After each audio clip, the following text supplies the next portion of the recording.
All right, we've got another Cinderella story. This one is with penguins. So this is Cinderella Penguin, or the little glass flipper. Get it? Not glass slipper, glass flipper, because they've got flippers.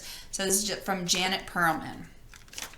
All right, Cinderella Penguin, or the little glass flipper. There once was a young penguin named Cinderella who lived in a faraway land with her stepmother and two stepsisters. Cinderella was a kind and gentle penguin, but her stepsisters were selfish and vain. Cinderella did all the chores. She even had to pick up after her stepsisters while they never had to do a thing.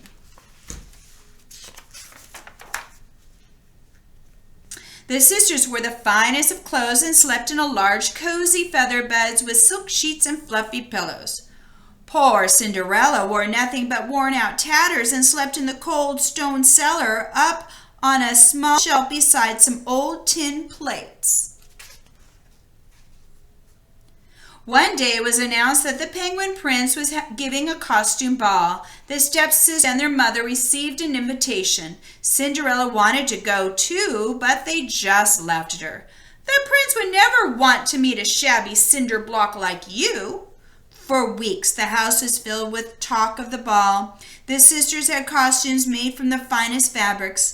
They ate only the tiniest meals so they could have the tiniest waists, and they were always in front of the mirror posing and practicing their curtsies.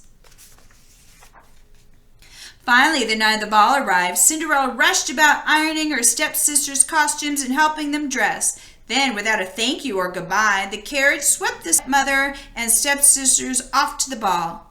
Cinderella burst into tears. She felt so alone and unhappy. Aww, look at her. Suddenly, in a glow of blue light, the great fairy penguin appeared before her. "Why are you crying, Cinderella? Do you want to go to the ball?" she asked. Cinderella blinked back her tears. "Oh, yes, more than anything." "Then you shall. First," said the fairy penguin, "you must fetch me a pumpkin from the garden." Cinderella didn't know how a pumpkin could help her get to the ball, but she quickly brought her the best one she could find. The fairy gave it a firm tap with her wand, and it magically turned into a beautiful golden carriage. Then the great fairy penguin went into the kitchen and found 6 mice carrying a huge chunk of cheese. With a tap of her wand, they turned into a handsome team of 6 horses. She turned the cheese into a fat coachman in uniform. They all marched out the door and took their places as if it were the most natural thing to do. "Now you can go to the ball. Are you happy, Cinderella?" asked the fairy. "Oh, yes," said Cinderella, but then she looked sadly down at her ragged clothes. "Oh, I almost forgot," said the fairy. And with a tap of her wand, Cinderella Penguin's rags became a beautiful gown with gold trimming and a real gold tiara. On her feet were a pair of glass flippers, the prettiest and most delicate Cinderella had ever seen. "Now, one last thing," said the great fairy penguin. "The magic spell ends at the stroke of midnight. The carriage will turn into a pumpkin, the horses back into mice, the coachman into cheese, and you'll again be dressed in rags. So you must leave the ball before midnight." Cinderella promised to remember. Then, waving goodbye, she stepped into the carriage and rode off, her heart filled with joy. When Cinderella arrived at the palace, the ball was in full swing. She was welcomed with a fanfare of trumpets, and she marveled to see so many fine penguins wearing such magnificent clothes. Her stepmother and stepsisters didn't notice her. They were so busy gobbling down snacks and party sandwiches at the buffet tables. But the Penguin Prince noticed Cinderella at once. "Who is she?" asked his courtiers. "She is the most beautiful penguin I have ever seen." Cinderella had never met as handsome and charming a penguin as the prince. From their first dance together, he never left her side. They whirled and twirled around the dance floor to the applause of the admiring crowd.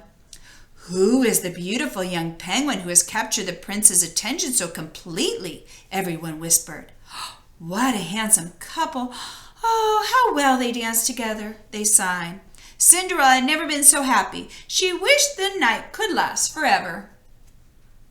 They even had balloons. Then suddenly she glanced up at the clock. In all the excitement, she had completely forgotten the fairy's warning. "Oh," she cried, "it's almost midnight. I have to go." And she ran from the palace in such a hurry that one of her glass flippers fell off and was left lying on the steps. As Cinderella rode away in her carriage, the prince called out, "Oh, please don't go." But she was gone. He picked up the glass flipper and said sadly, "Who was she?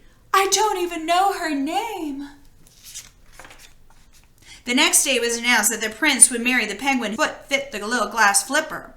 There was great excitement throughout the land. First, all the princesses tried it on, and then all the pins of the cord, but the flipper was always too small. The royal men were commanded to take the flipper from house to house. The stepsisters spent the whole day perfuming and powdering their feet. "Cinderella," said the stepmother, "your clothes are too ragged to be seen by the royal footmen. Go downstairs and polish the silver until they leave."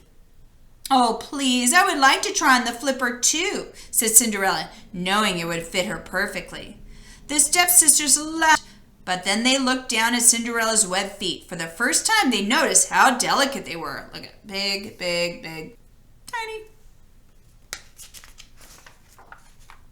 A knock came at the front door. "Quick, hide her," said the stepsisters. They grabbed Cinderella, threw her down the cellar steps, and slammed the door.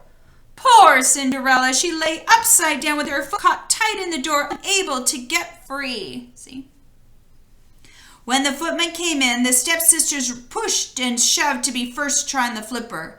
They were so intent on snatching the flipper from each other that it slipped from their grasp, flipped high in the air, and landed squarely on Cinderella's foot. Everyone stared.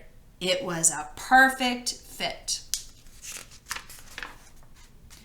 As the footman opened the door and helped Cinderella up, the great fairy penguin appeared. With a tap of her magic wand, she transferred Cinderella's tattered rags into the magnificent clothes she had worn to the ball.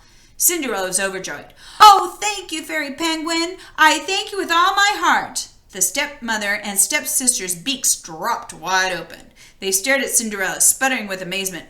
"Look! Oh my! It's her! Oh no! Oh dear! Really put our foot in it!" The Penguin Prince and Cinderella Penguin were married the very next day, and the wedding bells rang throughout the land. Never before could anyone remember such a joyous and happy wedding. Cinderella and the prince truly loved each other, and they lived happily together ever after. And look at all their little babies and their baby eggs. All right, I hope you enjoyed Cinderella Penguin, or the little glass flipper.